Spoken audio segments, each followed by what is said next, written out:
Hi, everyone, welcome to my program on infectious disease prevention and control.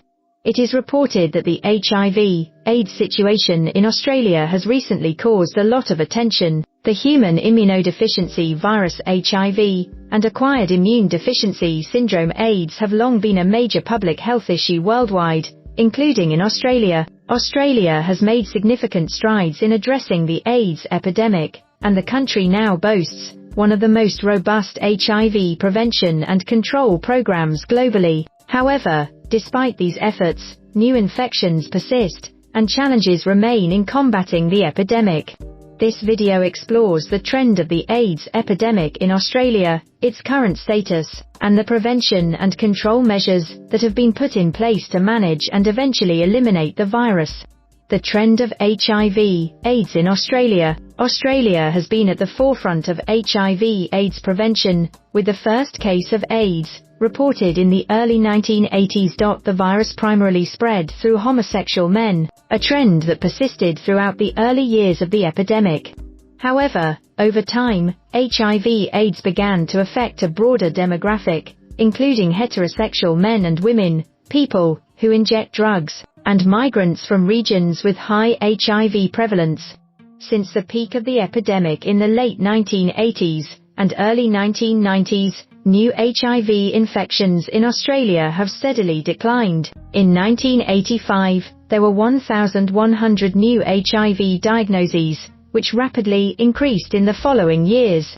By 1990, Australia had recorded over 1,500 new diagnoses. However, the implementation of public health campaigns, harm reduction strategies, and early access to antiretroviral treatments helped bring this number down. According to the Australian Federation of AIDS Organisations (AFAO), in recent years, Australia has experienced a decline in new HIV diagnoses. In 2021, there were 798 new diagnoses, marking a 15% decrease from the 947 new diagnoses in 2020.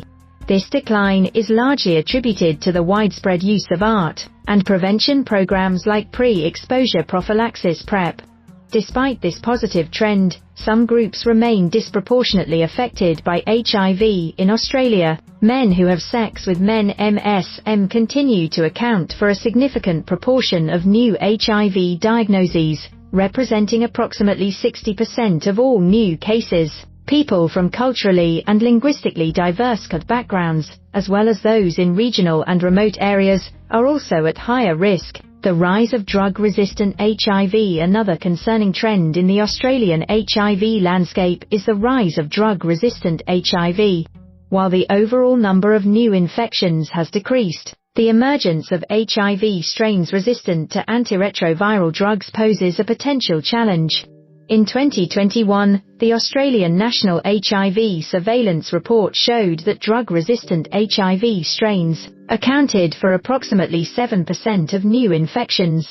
This highlights the ongoing need for effective monitoring and continuous adaptation of treatment protocols, prevention and control measures. Australia's response to the HIV/AIDS epidemic has been shaped by both government initiatives and community-driven activism. In the early days of the epidemic, the Australian government and civil society worked closely to develop prevention and control strategies that were informed by public health data and research. The comprehensive approach taken by Australia in the prevention and management of HIV/AIDS includes several key strategies. 1.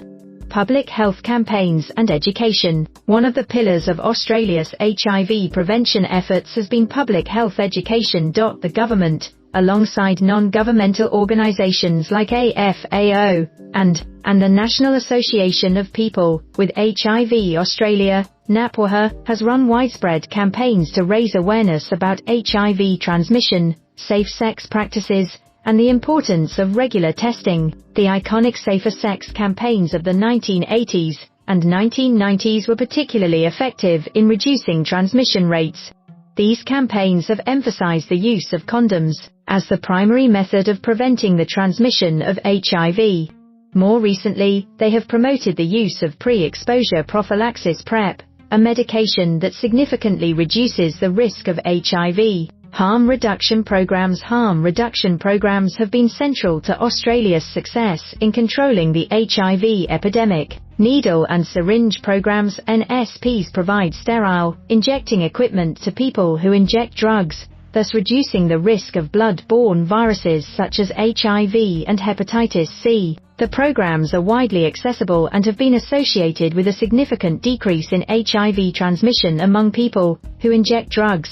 In addition, supervised injecting rooms, such as the one in North Richmond, Melbourne, have provided safe environments for people who inject drugs, offering them support services, including HIV prevention education and referrals to healthcare.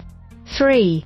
Antiretroviral therapy, ART. Since the introduction of ART in the 1990s, Australia has experienced significant declines. Australia has experienced significant declines in AIDS-related deaths and hospitalizations.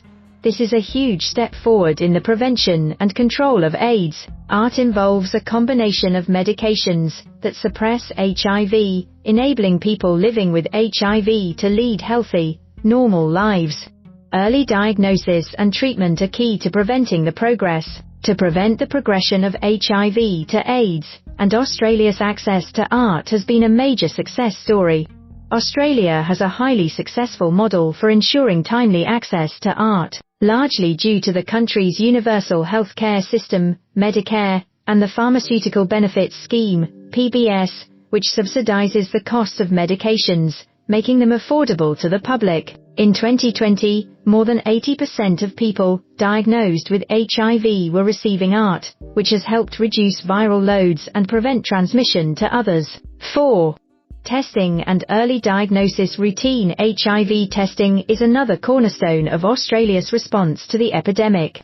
The government and health organisations strongly encourage individuals at risk of HIV, particularly MSM and people who inject drugs, to undergo regular testing.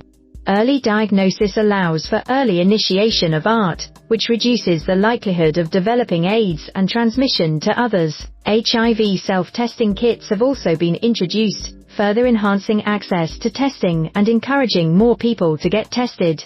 Testing is increasingly available in a variety of settings, including clinics, pharmacies, and even at home. 5. Pre-exposure prophylaxis, PrEP.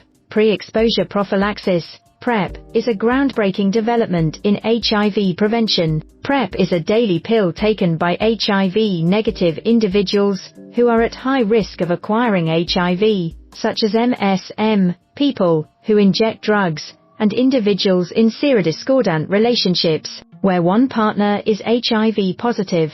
The introduction of PrEP has been a game-changer in HIV prevention, and Australia was one of the first countries to make it widely available on PBS in 2018. PrEP is highly effective when taken consistently, reducing the risk of HIV transmission by up to 99%. The widespread availability of PrEP has helped lower new infection rates, particularly among MSM. Conclusion: the HIV/AIDS epidemic in Australia has seen a marked decline in new diagnoses and deaths, thanks to a comprehensive approach that includes prevention programs, education campaigns, harm reduction strategies, and access to effective treatments like ART and PrEP. However, challenges remain, particularly in addressing the rising issue of drug-resistant HIV, and ensuring equitable access to HIV services for all populations, including those in remote areas and from CLD backgrounds.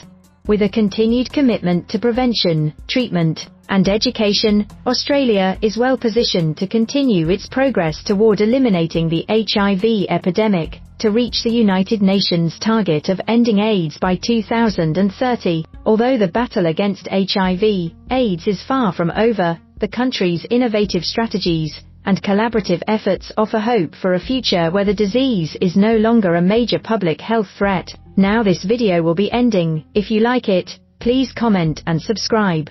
Thank you.